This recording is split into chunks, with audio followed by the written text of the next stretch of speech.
ஜோதிடம். அப்போ அந்த ஜோதிடம் எதற்கு பயன்படுது அப்படின்னா, தன்னுடைய பலங்கள், பலவீனங்கள், திறமைகள், நாட்டங்கள் இதெல்லாம் நம்ம புரிஞ்சுக்கணும் அப்படின்னா ஜோதிடம் கண்டிப்பாக நமக்கான தேவை. கால கணிப்பு, வாழ்க்கையில் ஏற்படக்கூடிய வாய்ப்புகள், மாற்றங்கள், தடைகள், வளர்ச்சி காலங்கள் போன்றவற்றை ஆராய உதவுகிறது.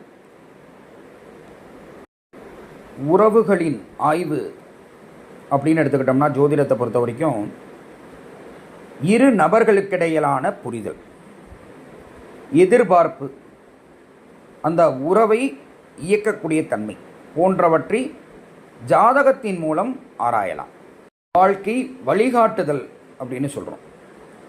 தனது திறமைகளையும் சூழ்நிலைகளையும் புரிந்து கொண்டு வாழ்க்கையில் சரியான திசையை தேர்ந்தெடுக்க ஜோதிடம் ஒரு வழிகாட்டியாக உதவுகிறது. இதுக்கிடையில் மிக முக்கியமாக நம்ம தெரிஞ்சுக்கக்கூடிய ஒரு விஷயம் விதி. விதியும் முயற்சியும் அப்படின்னு சொல்கிறோம். ஒரு ஜோதிடத்தில் மிக முக்கியமான கேள்விகள் ஒன்று, எல்லாம் விதியா அல்லது மனித முயற்சியா? இந்த கேள்வி எல்லாத்துக்குமே இருக்கும், சந்தேகமும் கூட. ஜோதிடருடைய பார்வையில் பிறப்பு ஜாதகம் சில சாத்தியங்கள், சூழ்நிலைகள் மற்றும் காலப்போக்குகளை நம்ம சுட்டி காட்டலாம். ஆனால் மனிதனின் முயற்சி, அறிவு, எடுக்கக்கூடிய முடிவு, நம்மளுடைய ஒழுக்கம், பொறுமை, செயல்பாடு ஆகிய அனைத்தும் வாழ்க்கையின் வெளிப்பாட்டில் மிக முக்கியமான ஒரு பங்கு. ஜாதகத்தை நாம் பார்த்துட்டு எல்லாம் விதி, விதிப்படி தான் நடக்கும் என்று நினைக்கக்கூடிய அந்த மனம் தவறு. ஏன்னா எதற்காக இதை முடிவாக சொல்கிறோம் அப்படின்னா, எல்லாருமே ஜாதகத்தை நாம் பார்த்துட்டு இருக்கக்கூடிய முடிவு, நம்மளுடைய சிந்தனை, நம்மளுடைய செயல்பாடுகள் தவறானதாக இருக்கக்கூடாது. இதை முக்கியமாக நம்ம தெரிஞ்சுக்கணும். விதியை மதியால் வெல்லலாம் அப்படிங்கிற பழமொழி இருக்குது. அந்த விதியை பற்றி நம்ம தெரிஞ்சுக்கிறதுக்கான ஜோதிடத்தை நாம் அணுகணும்.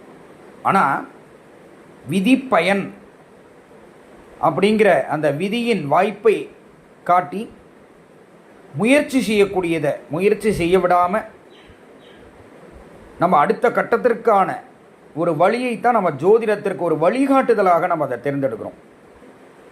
அதனால் முதல்ல இதை புரிஞ்சுக்கணும்.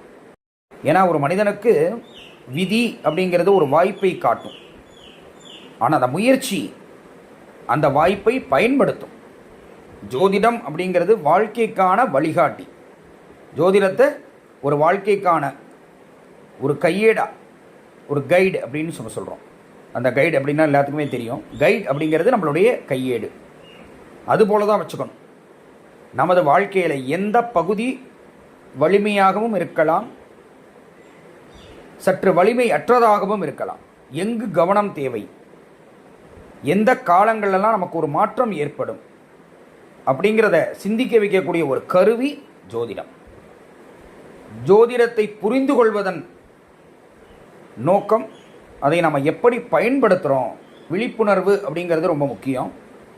எதற்காக அந்த விழிப்புணர்வு அப்படின்னு சொல்கிறோன்னா, எதிர்காலத்தை நோக்கி. ஒரு காலத்தை அறிந்தவன் தன்னுடைய பொறுமையை கடைபிடிப்பான்.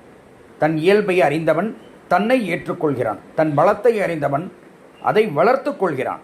தன் பலவீனத்தை அறிந்தவன் அதை சரி செய்ய முயற்சி செய்வான். அதுக்கு தான் ஜோதிடம். அந்த ஜோதிடத்தை நம்ம கண்டிப்பாக ஒரு வழிகாட்டியாக தான் பார்க்கணும்.